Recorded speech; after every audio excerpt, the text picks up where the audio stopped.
Okay. Hot Private. This is the War on Comics. I'm Colin. I'm Omar. Today we have a fun one. We haven't done this before, where we're both kind of talking about a comic that's new to both of us. Rick Veitch's Brat Pack. Yeah, first time. Yeah. So we don't have an exchange. We're just going to deep dive into the 5-issue mini-series. By deep dive, it's maybe more of a light skim.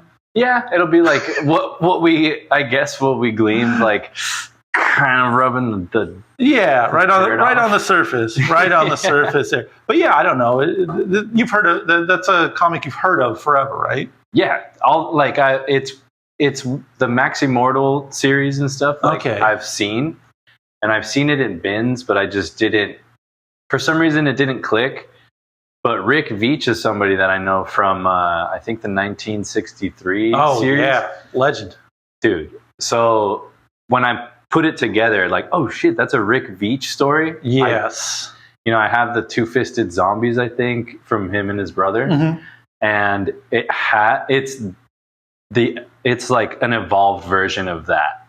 So we got to. It'll be exciting looking at this. It's nice. Usually, generally speaking, we're both looking at stuff that we both read before. We have a long history with. So this is raw, fresh, uncut slop in the piggy trough. Gobble, gobble, gobble. And we are continuing the onslaught of getting through the entire Cerebus run. We're on book 8 of 16, right? Yes, officially. We have passed the Rubicon. This is the halfway mark. So it'll be fun to get into that. Without further ado, is it time to crack these open? Let's get in it. Let's get it. Boom. Dude, more than halfway. Maybe wasn't somehow different. Wait, Animal Man? Oh, Animal Man was the guy. It's kind of like a more psychedelic comic. No, it's actually pretty grounded. It's like a superhero comic. He has like the powers of animals or whatever. But at some point in the series, it gets like kind of meta, and like Grant Morrison starts talking to him the same way Dave starts talking to Cerebus in that one. Yeah, Animal Man's cool as shit. It's like definitely one of the better Grant Morrison runs. I think he's a little reined in. Okay. You need a little bit of boundaries for old Grant. Transmetropolitan was cool, but it was. Have you read that one? Is that Grant Morrison? Or is that the other guy? Dude, the British guys I kind of I know. I think that's the other guy. Not Grant Morrison, but, well, I guess they'll get at me in the comments. Oh, I thought we were just transitioning. Sorry. I just put it on. Cut. Yeah. Starting here. Here we go. Boom. So you're fresh on this one. What did you think of this series after the many moons of hearing how heralded the Brat Pack was? How did you feel about it? It was beyond anything I expected. Yeah, but also Mirage and Kevin Eastman I hold in like the highest regard. So what's the Mirage King Hell connection? I thought King Hell was Mignola's stuff. Am I tripping? I don't know, actually. I think King Hell is Rick Veitch. Okay. It's like his own... self-published deal? Like his own imprint whenever he makes comics with because he did it at Image too. There was like a King Hell thing. But this, looking back... Also, I think this is just solidifying how much I love black and white stuff. I mean, this is such an interesting art style because it is like pencil or something. Like it's so it feels like that stuff. It's like watercolor, right? But like but pencil. It feels like a lot of different shit, man. And it's very soft. Like all the airbrush. You just don't see like really thick holding lines or anything. So I guess it must be airbrushing or something. There's not a lot of like streams or patterns. It's a interesting look. I swear it feels like prison drawings. Yeah, no, for sure. It feels like I was gonna say this is somewhere between Outlaw and like Watchmen. Yeah, in a way. I think I don't really like it. So, but fully like this is like the art style in general, or the story, the beginning, middle, and end of it. Like this is this is very ugly. To me, but you've seen Rick Veitch's stuff before. I know, I've read. I know. Well, you said 1963. Those were cool, but he was like doing the pastiche of other styles. So he has it in him. So that's why I think he made it ugly on. It feels dirty. Like the story is dirty, so I think that's why he maybe. Yeah, and it doesn't. I will say it doesn't. There's like a line of when things get a little too edgy for me to care about. I would say like Preacher is probably right at that line, if maybe a step over, where it's like who did Preacher? I get these are Garth Ennis. Garth Ennis. Okay, not Warren Ellis, but Garth Ennis. Dude, those are the two names I'm always getting them fucked up. Anyways, let's say it's Garth Ennis. Crucify me in the comment section. But like the whole like arse face thing with that comic, kind of. It's like a little too gnarly. Preacher is kind of like edgy for the sake of being edgy. I think it's almost like comics, bro. At that point, but I know a lot of people really like that series, and it is fun to read. There is something a little fun about the edgelord stuff, and this is a great example of like getting right up to it. So the premise is there's this group of like sidekick characters, right? Yeah, they are sidekicks to these superheroes, and they were told to like watch over this city, and were like led into this weird, I guess, like almost like the dude from Saw. Like it's playing jigsaw games. style trap. Right, he's playing games with them, and this is like the Cougar Mobile or whatever it's called, the Mink Mobile. Jesus. And it's like filled with, like as you'll see, it's filled with explosives. And this scene reflects the last scene, which I'm now realizing is super crazy. And of course, the big deal is it starts with this, guy kind of calling into a radio station and seeing if anyone wants these characters to live. And they were like, nah, we hate these little punk ass kids. And he's like, all right. And so he just blows them up. And then, calls back into the station after it's done. Yeah, this is what I'm saying. It's like so fucked. I know it's not accidental and it's intentional, and I wouldn't ask for it to be like censored or anything, but like this is gross. This is nasty. This is fucking gross looking. I don't like looking at it. It doesn't make me happy. This is funny, but that's gross for sure. Like that is funny, and it's important. Dark humor. It's important to note this is like 1990, so we're 5 years after Watchmen.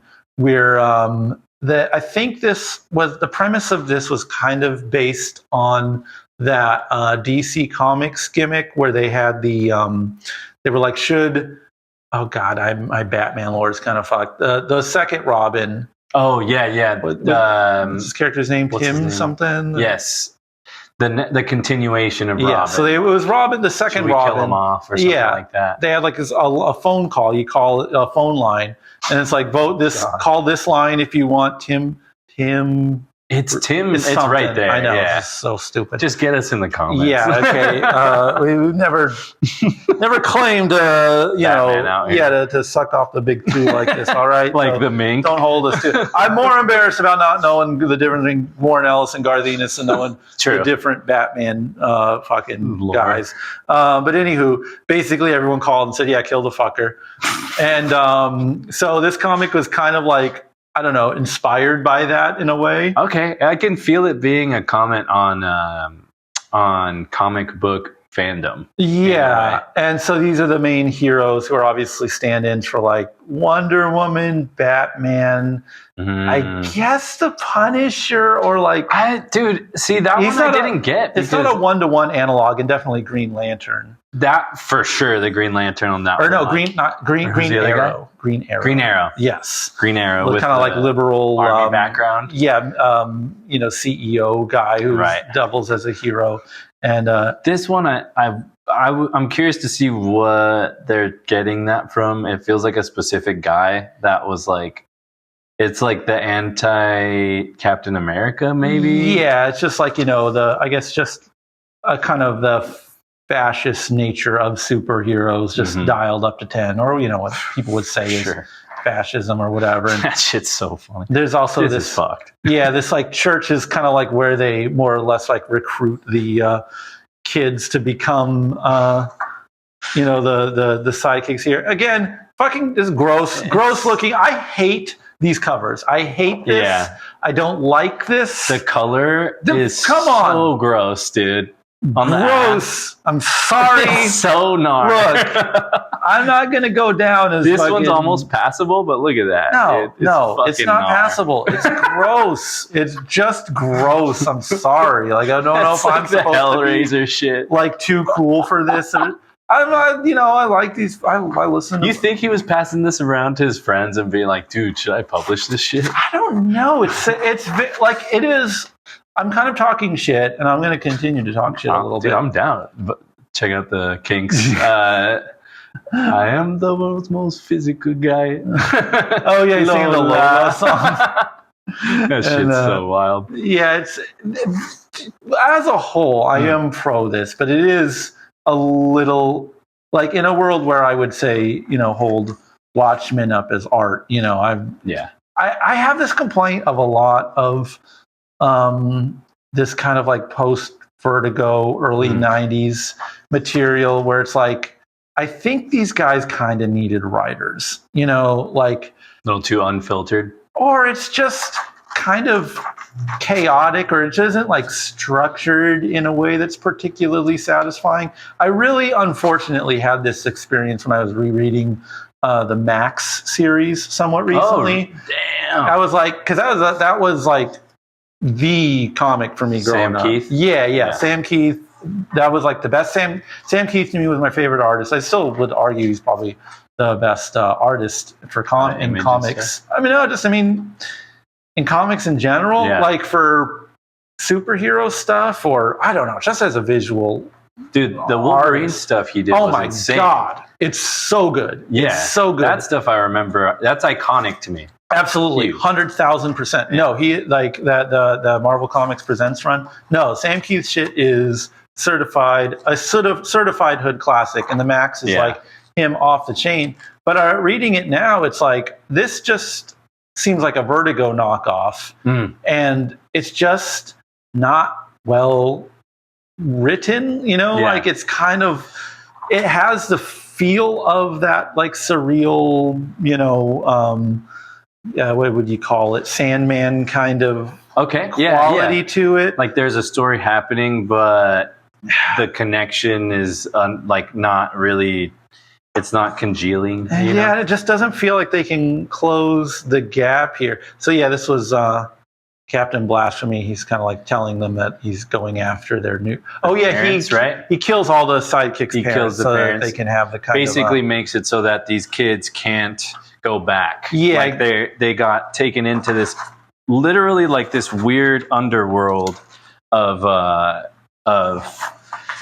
superherodom, but they're like true blue believers in it. Yeah. And I guess he just I guess it's part of that kind of like Joseph Campbell hero's journey thing where your parents have to die or whatever to be a hero, and maybe they're just playing on how often that happens in these horrible comics. There's like the vixen lady when she's not made up or whatever. So here's where when it starts to pick up for me, what I like a lot actually as a format, and maybe this kind of goes against my you don't need a writer thing because you need a writer thing because this is kind of like perfect, right? You get these little vignettes in each little quadrant of the different heroes in their world. You have the Minx guy. He's like a Hugh Hefner type. Yeah. But in his it's a front secret life, he's like super gay as like an intimidation tactic. And your super vixen girl, your Wonder Woman type, she's like, gone through she's gone through a bunch of different operations that have all just like fallen flat over the years, basically. Right. So she's, glamour is a big thing for her. And the, Green Arrow guy is a brutal alcoholic. I guess he could also be a Tony Stark type if you really wanted to go in that direction. I could see that, like with the gadgets and shit. And then your weird, ill fascist stand-in being this like KKK guy who's just a super hard ass, you know, and we see our girl getting glammed up. But it stays consistent like that this through the comic, where you get a little vignette of each person, and that is really good writing. So this part's fun. Give him not fun, but it's fun. I like this. This is when it's like working. And doesn't this feel like straight Ninja Turtles? This style? right here, Big Barda, to me too. Oh yeah, but I mean that all came from Jack Kirby via the Turtle guys, and then I think this is a stand-in for like how women are portrayed in comics, right? Obviously. Oh yeah, how they're expected to come up, gussied up, as they say, for sure. I mean, this is good, and this is probably something maybe a writer wouldn't come up with, but if you're an artist, it's like, what's going to look cool if I can just get to this page where all 4 of them are there? Well, how do I earn that? Yeah. And you have to kind of do this kind of format, which also is a really economic way of getting you caught up with all the characters. Yeah. This is like, I would say, for all of my shit talking or whatever, makes it like worth that jaunt right there. Makes it all kind of worth reading, and like, I mean, this is really good. This is like, you worked with Alan Moore, didn't you? It does feel like that. It feels like this is kind of like what comics nerds. You're graduating a little bit, right? Was there any? Nah, it's just. I would say, you know, again, to the point. Ironically, 1963 is an exception because he didn't really get to follow through with that. But like, and Alan Moore really would have stuck the landing. That's why he's like the greatest as far as like writing or whatever. Yeah, it's just so horrifying, and like the fact that the boys could never. You know what I'm saying? Right. This shit is, the feeling that it gives you is just so gross and but done in a way that it's like, fuck, like you want to keep reading, but it's just you're just uncomfortable the whole time. Yeah, I'd say once you are acclimated to this world and you kind of see what they're doing, it's more appealing. Like I don't know, I guess you just get over that initial shock of, again, just how nasty it all is. Like, what's these chicks' idea? They intentionally or like use this young girl as bait. Football game, yeah. And then once the guys kind of assault her, the main girl comes around and cuts their nuts off. I mean, that's pure Garth Ennis edgelord nonsense. But it's also so like jacked. You know, I don't know. There's some fun in just getting gross like that. You know, I think it's not over the line. Yeah, it's just gross. It's just a little gross in that, like, kind of like macabre, I guess, like humor. Yeah, maybe it's just a little on the sophomoric or juvenile side. Like, I don't think there's anything really being said here. Oh, and here we learn about like how this Superman stand-in, what's his name in the comic? Mr. Man or something like that? True Man. Sure. Yeah. He's basically affected all of these different heroes. He's a connective tissue and stuff. Yes. And again, we get back to the kind of 4 panel or these quadra origin story things, which is, I can't stress enough, really fun to read, really satisfying. Yeah. You got some tabs here. Yeah. The tab back there was just based on the how it takes the tropes, I guess, like of just, like that kind of gnarly scene of like, him getting blasted. Yeah, and just telling you you don't know what's gonna happen. Like this in particular too. Like I thought that this was actually good writing on his part. Yeah, bringing him into the scene of like just seeing the city live, like shit like this, live, love, die. And it's all controlled. It's all like the corporation kind of, there is a structure here that works for only like the 4 heroes at this point. Sorry. And then, you find out that zombie dude was the old, whatever version of Robin stand-in they have. That has like the serum in him and shit. Like, he's able to survive any kind of blast, but at that cost, that's right. He just degrades. It's so gross. Yeah, and I guess it just feels like this is kind of what I didn't like the landing. Like he didn't stick the landing. No, and that's like, and I mean, maybe he just needed. Well, no, because it was always a limited series. Yeah. So it's not like, oh, well, if he just could have told this full story before it got canceled. Because I think that was the 1963 thing, is they were like on their, they were like kind of ramping up, and then it just got kind of canceled for a lot of reasons, I guess. All the reasons that a not very stupendously selling Image comic at that point would have done. Actually, though, I think I remember those comics being $1 a piece. Damn. In a time when like everything else was crazy expensive. So I just thought those, man, I was so hooked on those. And then as soon as you got into it, dude, $1 a piece. Yeah, and like and this was like, the $1.90, $1.90. I think it was like $1.95 for like an Image comic, and like $1.25 for a Marvel comic at the time. And man, it could have been like 75 cents. I don't know. There's some price point about it that made it super cool. And they were 75, or it was $1.95 for like a Spawn or one of those, or like an Image comic. And even I think Fantagraphics might have been $2.99. I remember it like premium price. I remember it really hurt. Like making the transition from being like, Wizard Comics fanboy into like elite comics reader. But I mean, what are you going to get your value in? An issue of Ghost Rider or an issue of Hate, which I would still, reread, 30 years later. Yeah.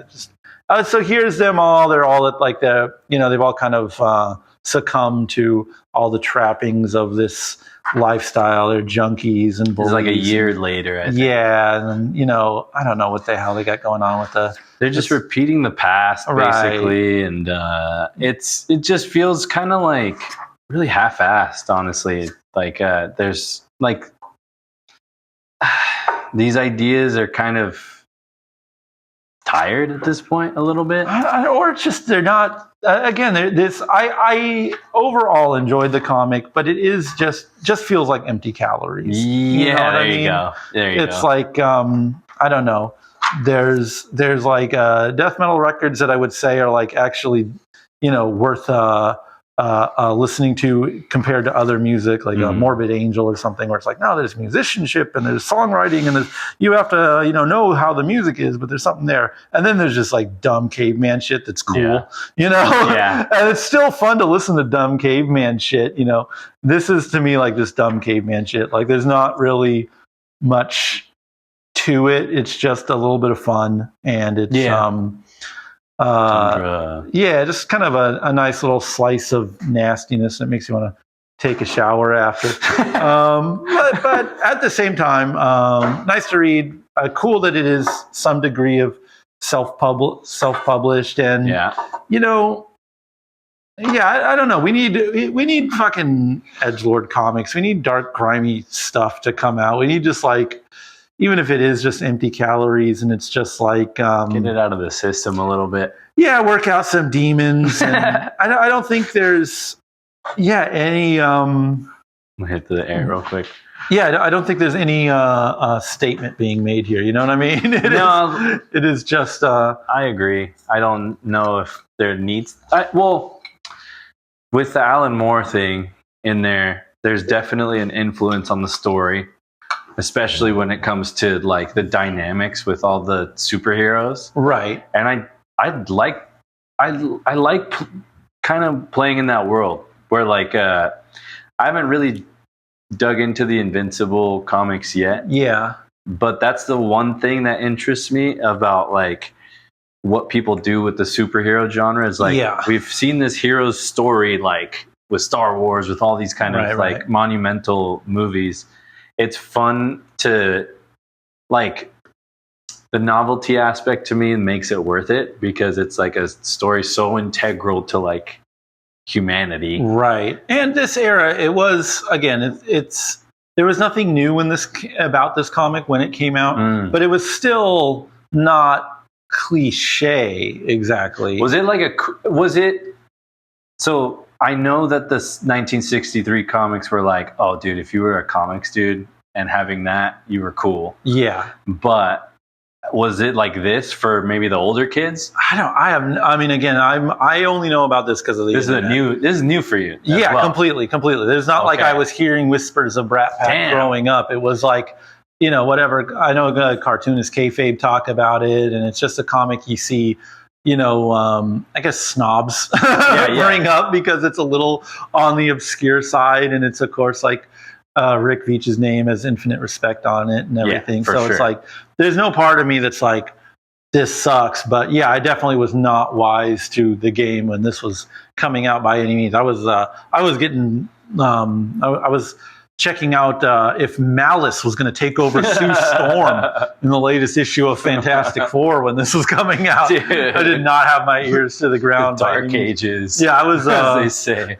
I mean, great ages for me. I was having a great time. It's fun. I don't think I guess it would have been like 9 or 10 when this came out. I don't think a 9 or 10-year-old should read this comic. I don't know that a 43-year-old should read this comic. It's dark, man. It's like it's that kind of shit you pass around to your friends that is like not anarchist cookbook kind of lore. That's a good comparison. I could see it being actually on that level where it is like, it's one of those like, dude, this shit out. Yeah, it's kind of fucked up. For sure. Maybe I do wish I was younger when it would have been like, dude, it's gnarly. Yeah. Whereas now I'm just like, come on, man. Like, give me a story structure. There was something. What are you saying with this? there was something here, and I don't think it was fully fleshed out.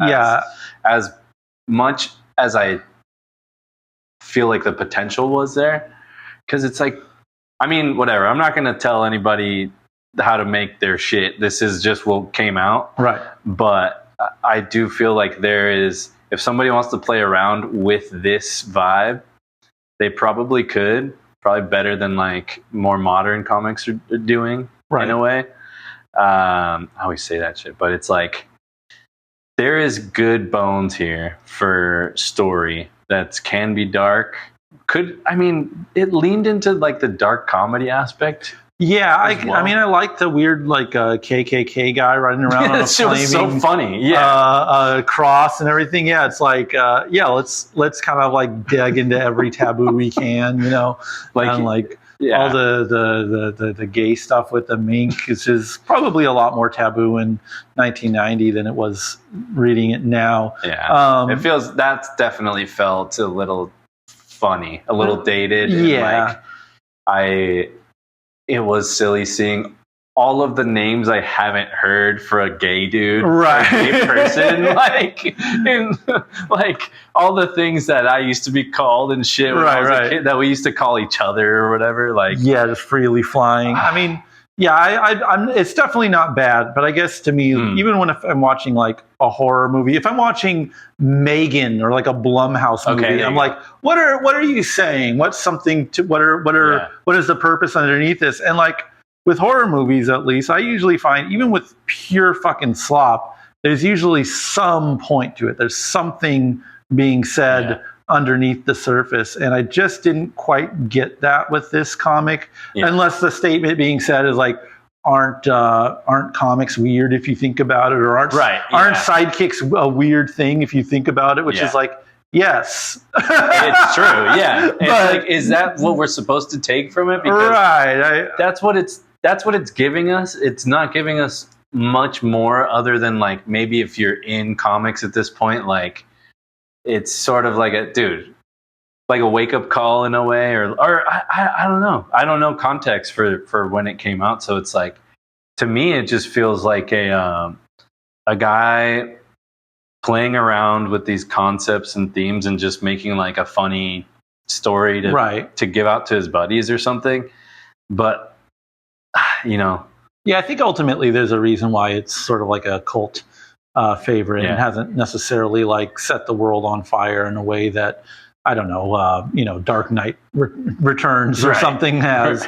I think there's a reason this is sort of in the basement of comics, but still a fun read overall. We got to get into the like late 90s, early 2000s Alan Moore stuff. I'm down. From Hell and stuff? I'm talking Supreme. I'm talking Top 10. I'm talking Tom Strong. I'm talking Promethea. You ever read Promethea? No. Promethea is like I think the last series I really had like on a pull list, which probably dates myself. But like it is. So the story with that goes, they give him his own imprint on Image or on Wildstorm. Jim Lee is like, Alan Moore makes some comics. Jim Lee and Alan Moore? Jim Lee wasn't doing the art, but I think he was like, whatever. He was bankrolling it. Okay. He was like, you create these comics. It's going to be your comics. You're going to own them. It's you. And he was like, all right, for sure, bet, because it's Wildstorm and it's like, early 2000s. And then Jim Lee goes to Image, or no, he goes to DC to become like the head honcho, and DC acquires all the Wildstorm stuff, to which Alan Moore is like, you fucking asshole. He never wanted to work with them ever again. Exactly. And so it was this kind of, unsurprising. He backdoored him, basically. He backdoored fucking. Yeah, I haven't, and I'm sure there's got to be at that point in Alan Moore's career because this was after like, a League of Extraordinary Gentlemen is in the theaters and shit. So he had to have had some sort of lawyering, and I haven't seen like Promethea or Tom Strong show up in DC Comics proper. Hopefully that's a little bit more than a handshake deal. I don't think it hurts that no one has really read those comics and they weren't exactly like, setting the world on fire. But they are, to me, just about not peak Alan Moore, but they are like upper echelon Alan Moore stories. But it's, again, just kind of like at a weird point in his career. And his Supreme is very clearly just him writing Superman. I've heard of Supreme in that it's like, it's like not bitchy, but it's like it's like kind of like a bitchy take on Superman and like what would happen if an absolute power, took over. You could argue that was also Dr. Manhattan, but the Supreme stuff, it's also long. Like they're compiled in these two books that are like pretty lengthy. It's nothing like this where it's like a brief mini series and then he's done. I wouldn't think that was interesting. It's like a long run. Like if I had to, shoot off some numbers, I would guess like in the 24-ish issue range. So there's like an arc in the same way that like, Grant Morrison has a X-Men arc, or Joss Whedon has an X-Men arc. So that's like a 3 to 4 year run, then, right? Something like that. That's pretty fucking weighty, sick. and it's also really weird to see Alan Moore writing with like kind of house Image style. Like it's a very like the super square jawed, tiny mouths. Yeah, it's like very Image looking. But it's also very Alan Moore in the sense that it's like, panel transitions and like overarching stories and themes and page layouts and stuff. Like it has that Alan Moore readability and like kind of grandiose statement, but also like insane, pouches and pecs and all that like cliches you think of when it comes to Image Comics. It's like, it's an interesting read. I might just have blown it up in my mind. I'm going to start rereading them so that I don't sound like a fool. Well, that might be it. I want to do more of. Speaking of, I want to do more of the longer runs, right? Because this is in context. This was maybe a couple years. I don't know how much it took for preparation or whatever other work this dude was doing at the time, but I do think there's a different approach when you're in it for the long haul. Yeah, and this is for sure like, a cock tease of sorts. Yeah, it kind of is. That's what it feels like. You're getting submerged in this world and it's gone. I mean, I 100% want to read that Max Immortal stuff. Again, even after talking all this shit on this series. It's still interesting enough to go there. For sure. I've seen him in the bins, dude. Dude, at a location that will be named off this podcast, they are in bins for like $1, the Max Immortal stuff. And it's under the radar, but I've heard about it so much. I don't know, guys, maybe fill us in on this kind of stuff. Right. I think I got this complete. I mean, this was like a eBay buy for like $20, maybe $30. Super post-paid. good. So Super just good. like, easy. Crispy copies too, honestly. They're pretty good.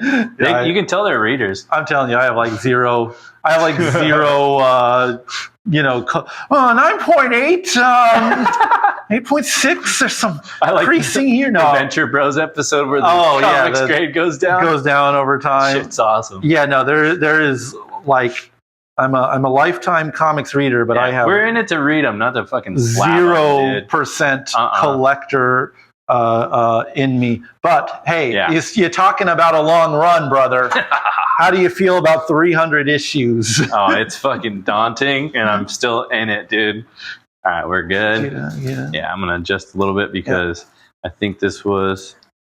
How you feeling? Great. I got it. Juiced. Hell yeah. All right. Oh yeah. Sweet.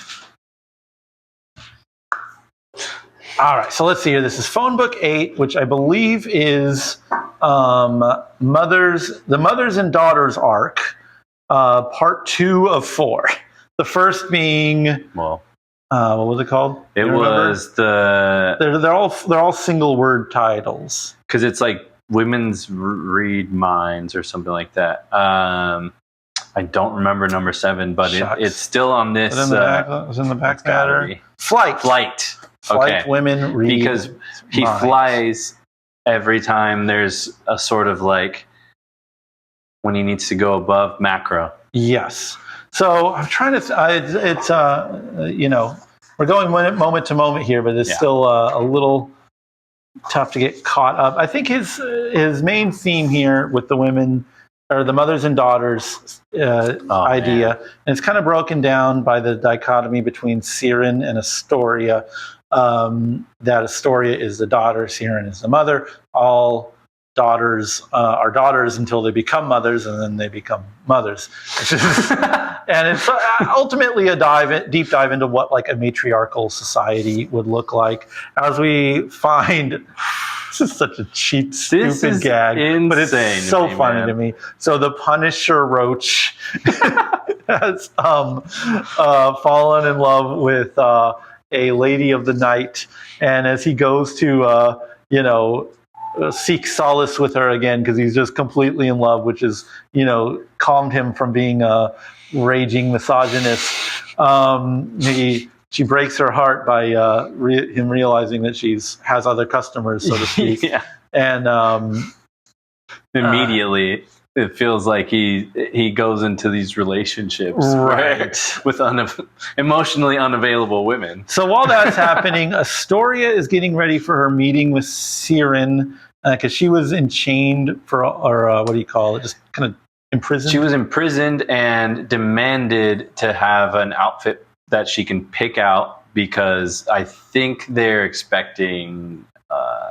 She's like expecting sentencing or some kind of negotiation, something like that. Where she's like, all right, if you wanted me dead, I'd be dead. So if I'm going to be talking to her, I want to be presentable, which is just cool. Idea. It's kind of sick. This shit here is.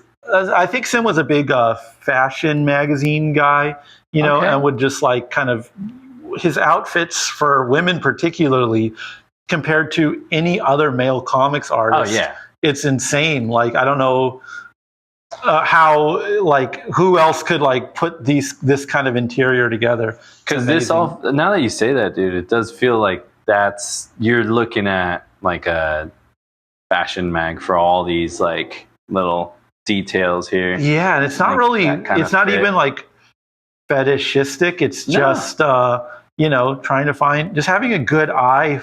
Really just having an eye for what looks good, be that, like, interior design or design like his design eye, even before Gerhard was doing the backgrounds and stuff, like they have a different feel to this, even though Gerhard is like kind of getting the Dave Sim approach to stuff.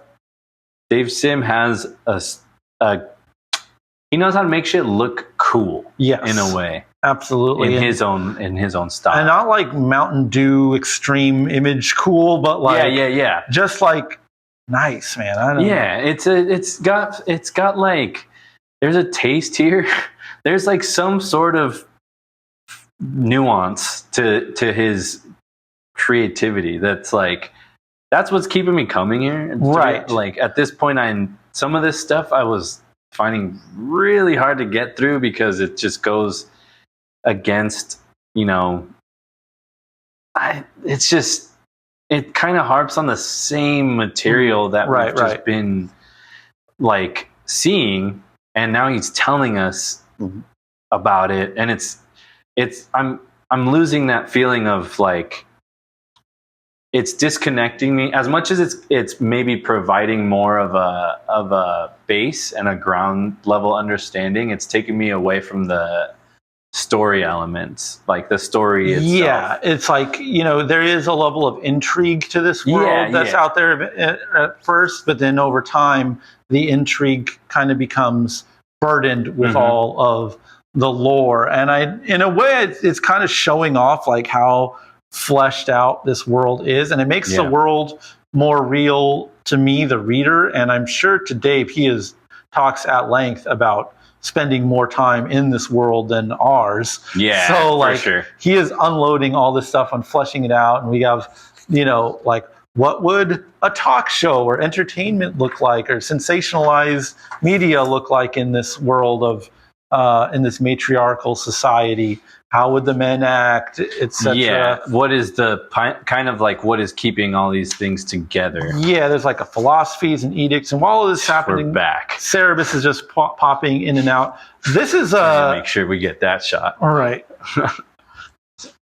Yeah, there we go. Hell yeah. Boom.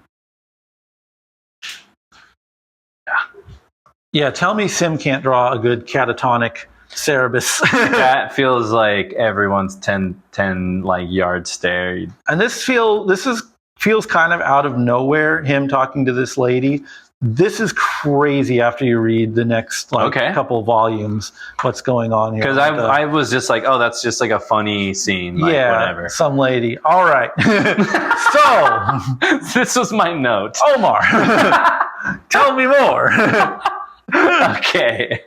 So, at this point, I don't know if y'all can see my note here, but it says, I'm not having fun anymore at this point. I guess, and it's getting to the part where he starts talking about here, like, let me read. So on page 31, all women read minds, with very few exceptions. It's a little more complicated than that. Women's intuition is a nice way of putting it. Women are more sensitive is another way of putting it. A not so nice way of putting it is that women rape men's minds the way men rape women's bodies. It's not an exact analogy, of course, because rape is an invasion, and invasion is the man's way. Dude, that's to me, that was this. It was just the kind of interweavings and meanderings, and he's like kind of trying to get to a point.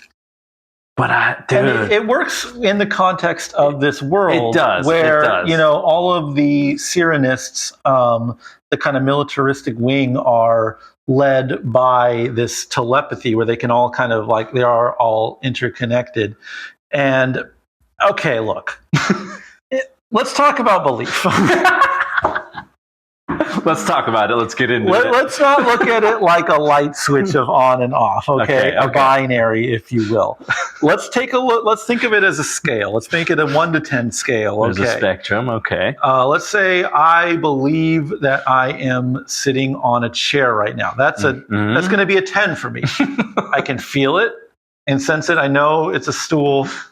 Empirically, if you're like you're floating in space, I'd be like that would be a 1. That's a no. If you say there's a giant dragon behind you, well, I technically don't. I'm not looking behind me. I do not theoretically know for a fact that there is not a dragon behind me, but knowing that dragons don't exist, not feeling any kind of empirical evidence of a dragon existing, I would say that my belief of a dragon being behind me is a hard 1 of non-belief. Now. All women read minds. Where did we land with that statement? It's not a 1. So somewhere. It's not a 10. Yeah. There is, I don't, if we just want to crack into the nut of, the misogyny here, I guess I don't see it in a post Andrew Tate, post Roe v. Wade world, where alpha bro misogyny has been, commodified and really is just winning every day right now. It feels like reading the statement that women read minds is not the craziest thing I've heard. Like from now that I think so. It's the mildest form of like calling women bitches. Like, you know what I'm saying? It's it's not exactly that, but it is not on that. It's in that camp of like the they, them versus us kind of othering. And I think othering, there you go. That's sort of what I find fascinating about this stuff. I guess it's like, I think there's not a lot of honesty in male spaces. I think there's a lot of posturing and macho shit. I think there is such a hold that women have, and it's difficult to separate like proper structural patriarchy from casual sexism.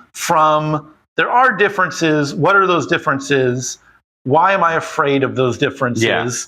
And there's a fear element happening. There's a huge fear element. There's definitely, I'm afraid of empowered women a little bit. Yeah. And it's like, maybe it's interesting to me to read this story because it feels like self-published. It's a comic book.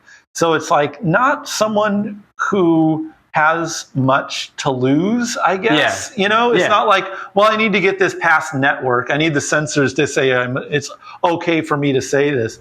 It's like, I will say whatever I want to say. Here's how I feel. I feel it's honest. Put it that way. It doesn't feel like it's parroting talking points. I don't think if you open the sexism playbook, step one is not establish that women have telepathy. Yeah. Literally. This is coming from his own experience in his we've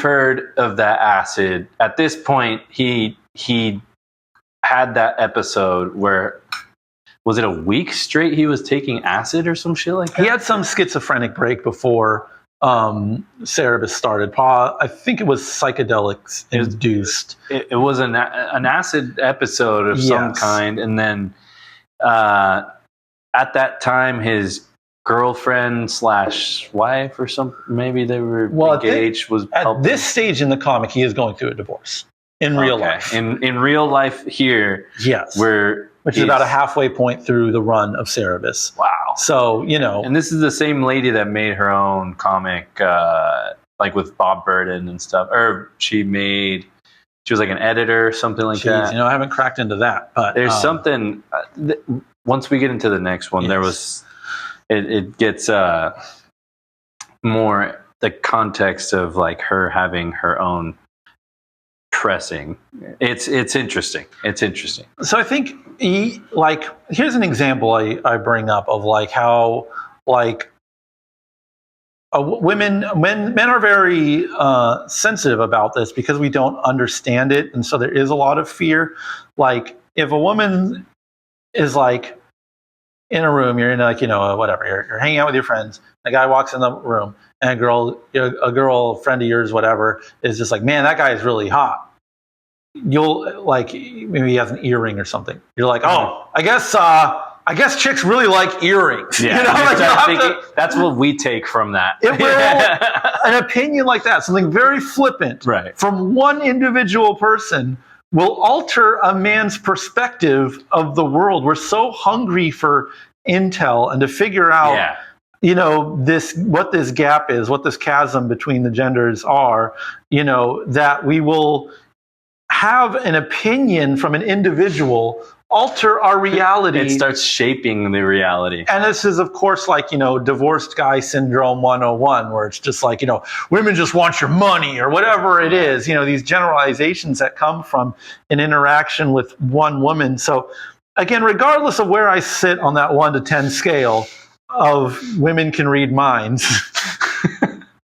I take a far out of the park pitch like that as a very strong indicator of exactly how insecure the male perspective can be when it comes to what goes on in a woman's mind. Yeah.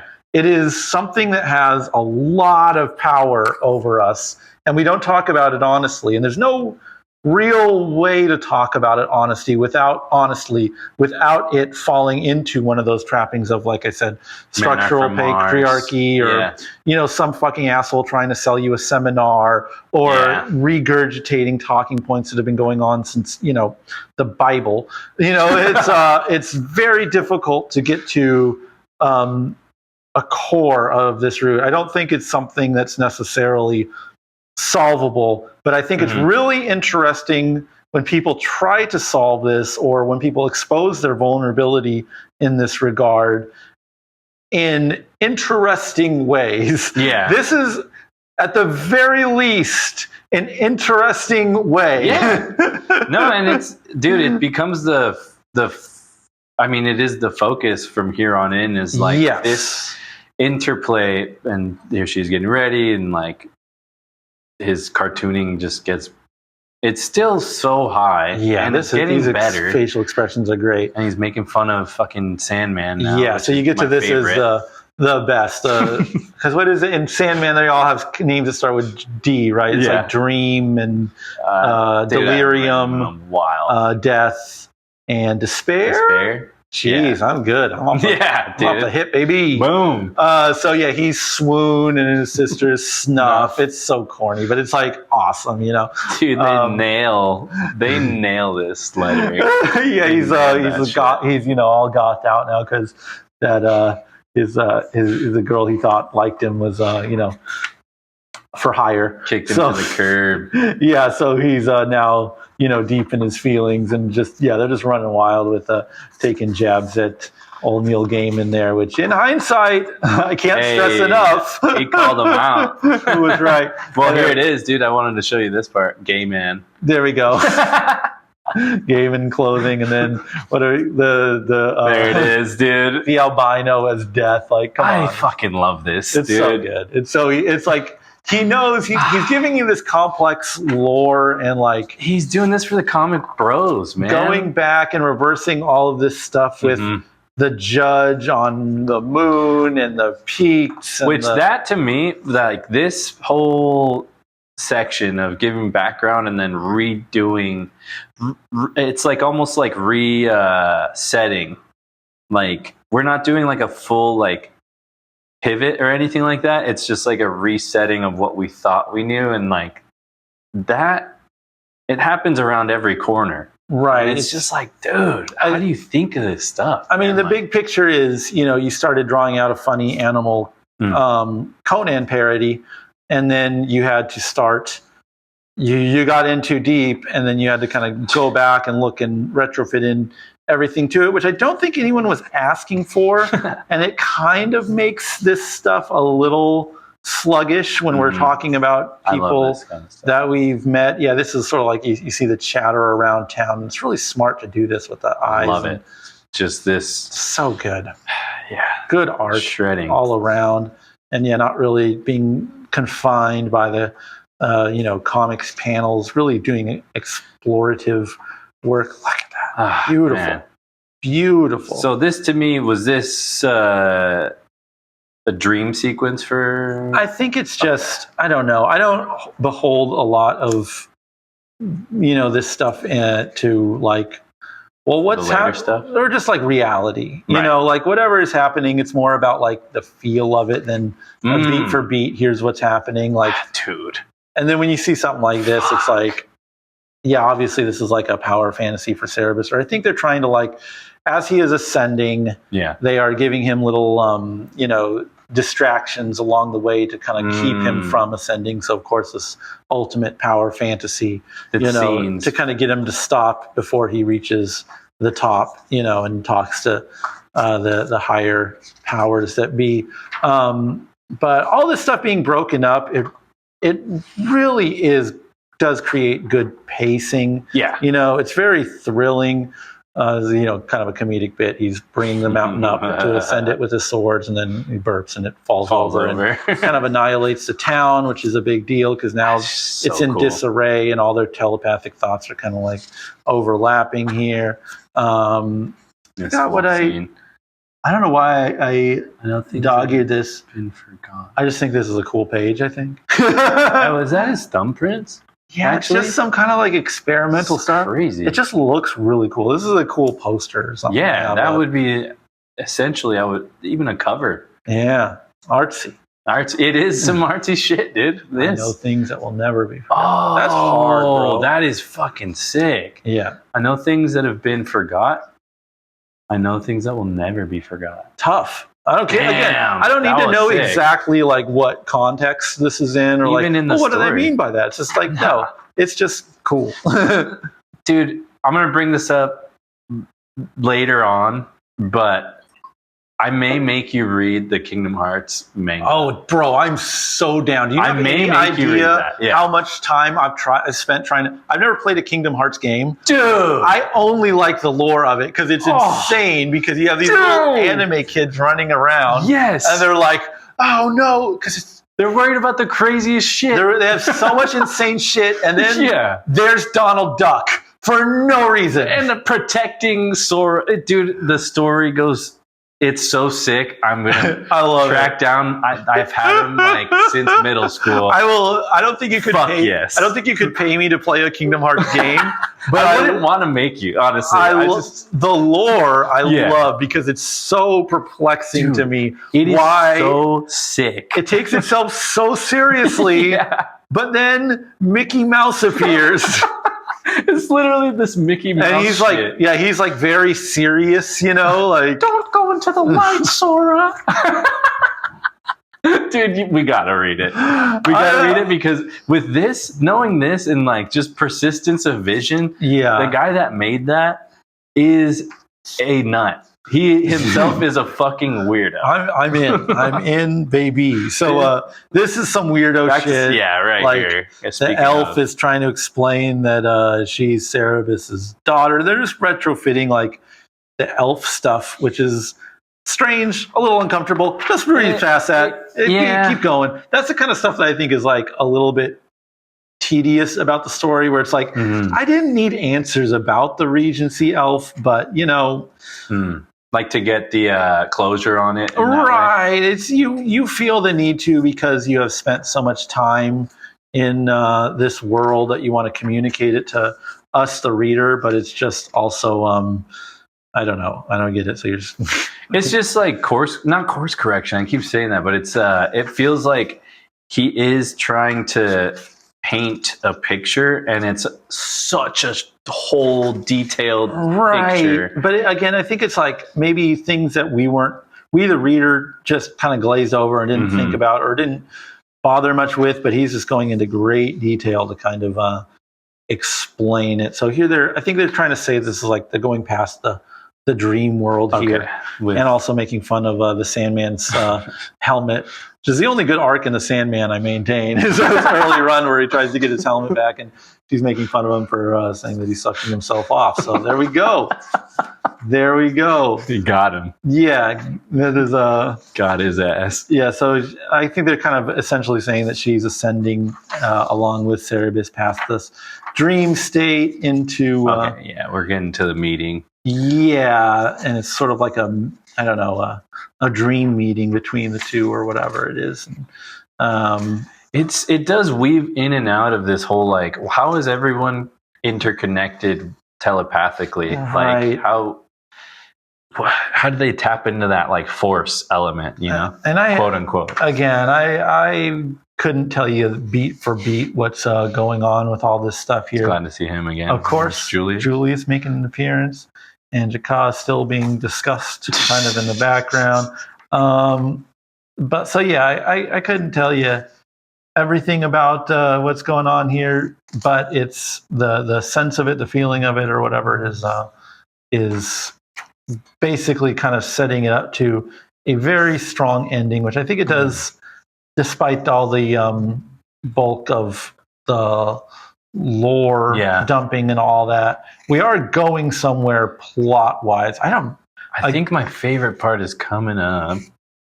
Okay, yeah, we see little Cerebus, like for the first time, I think. Yeah. This is him as a kid, and it's sort of like he's remembering. He's like, this is the first inkling of remembrance of this like person. Right. And you're kind of, fleshing out where his parents are, where they came from. Now he's seeing himself as an old man. That's just cool, right? It's just Siren kind of hearing all the chatter around town. Great page, great look. That was hard right here. Yeah, just making the proclamations. So she's in everyone's head. Yeah, I think for the men it's just pain, and then for the women they're understanding what she's saying. Cerebus getting done up, or Astoria getting done up. We got not this guy again. Oh yeah, we're going back to this death idea, no one is concerned about death, the figure, but we got to do some. Was this a Mike Mignola pastiche thing here? Him talking to the monkey? I couldn't tell you. Okay. I'm like trying to find the references. I'm not going to pretend to understand everything that's going on in this comic. Yeah. It's inside comics, like this whole project. But as it's kind of leading up to this ending, that's of course. There we go. We got to give him. We got to give him everything. This kind of eternal figure that's been going through all these different parodies of different figures. I don't know with the Plasm brother, the Warriors of Plasm that's such a moment in time.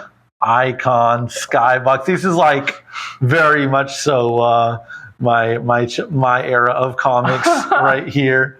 No, nobody moves till I find my trademark. Hardware, hard case. It just keeps... Foil Roach, Turok Roach. Yeah. Dude, this is like Liefeld noun roach. This is definitely how it feels when I think about my misspent adolescence. It's just like a smear of these words that I don't like to think much about. And a lot of hours well spent. Yes, in the Ultraverse, reading sludge. Yeah. Fuck yeah! Kids don't even know. He's planing the mountain at this point. Is the mountain like the subconscious? I don't know. Fuck, dude. Somebody get Dave on the horn. So we are, we are kind of agree. And I didn't see that the first time I read this. Tough stuff. God damn, dude. So, I do appreciate, like I said, that it ends very strong with this meeting between this robed figure who you assume is Death, but it's revealed to be Suentus Poe, who's only been revealed in like dream sequences and whatnot, and he's there with Cerebus, with Astoria, and they're about to meet Saren at the steps of this cathedral after this mountain has smashed this city. And like, how do you not want to crack open the next volume after this? This is, like I said, it meanders a little, it goes into some wacky territory. But ultimately, it does stay focused on this larger story being told, and there is something compelling about that story. So I don't think Dave Sim has ever wasted anyone's time. No, I think there is a point to this stuff. I think maybe as time goes on, he might the point might pivot a little bit. Right. But for me, this is a fine entry. In the series, yes. And so here you said we are strictly like, this is midway, a little bit further than midway. 8 out of 16. Does it say which issues? Dude, you got this sign, man? I don't know. It just came like this. The first 3,500 word slide. Yeah, but that's them, dude. Again, yeah. That's them, and I'm creasing up the pages. Again, to go back to my point, I don't give a single fuck about this collector nonsense. If you do, you're going to die someday. I hope you know that. Don't get me started.